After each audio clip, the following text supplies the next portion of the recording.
Ceci est la République démocratique du Congo.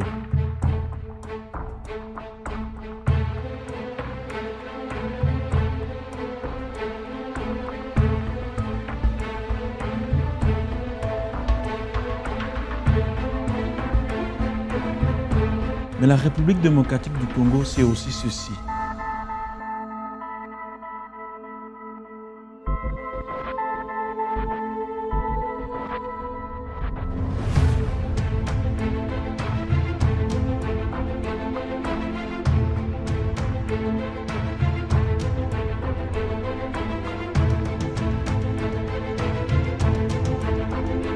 C'est en voyant cette misère qu'un certain opposant politique au nom d'Étienne Tshisekedi Wamulumba s'est mis à scander le peuple d'abord pour revendiquer la priorité que devait avoir le peuple dans l'action politique et sociale.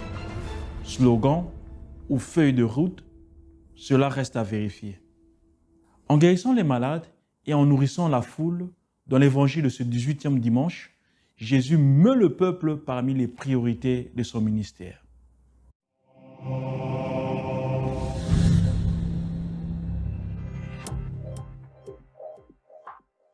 La question clé de cette courte méditation dominicale est celle de savoir pourquoi le Christ, dans son ministère public, avait toujours privilégié le bien du peuple ou des multitudes. Matthieu 14, 14 nous en donne la raison profonde. Il vit une foule nombreuse et il fut saisi de compassion. La compassion ou la miséricorde est ce qui pousse Jésus à considérer le peuple d'abord.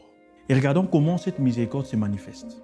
Premièrement, la miséricorde comprend. Quand Jésus voit la foule le poursuivre jusqu'à l'extérieur de la ville, il comprend non seulement qu'elle veut écouter la parole de Dieu, mais aussi qu'elle veut être guérie. Et quand les apôtres lui demandent de renvoyer cette foule pour aller chercher à manger dans les villages, Jésus comprend que soit ils n'ont pas de quoi s'acheter la nourriture, soit il est déjà trop tard pour s'en acheter. Cette compréhension n'est possible que quand le cœur est ému par la misère des autres. La miséricorde est la vertu du cœur qui comprend la misère du prochain. Que ressentent nos politiciens et nos dirigeants face à la misère de leur peuple, plus spécialement en ce moment de crise mondiale? Comprennent-ils la situation de leur peuple?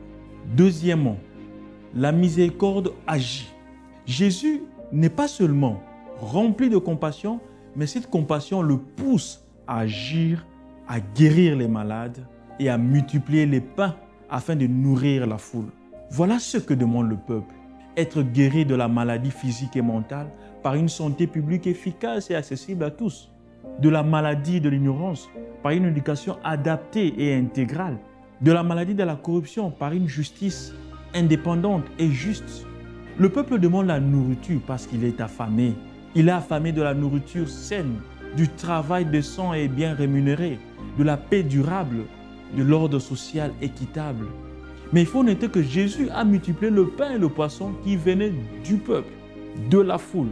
Cela veut dire que le peuple a une part de responsabilité dans son bien-être.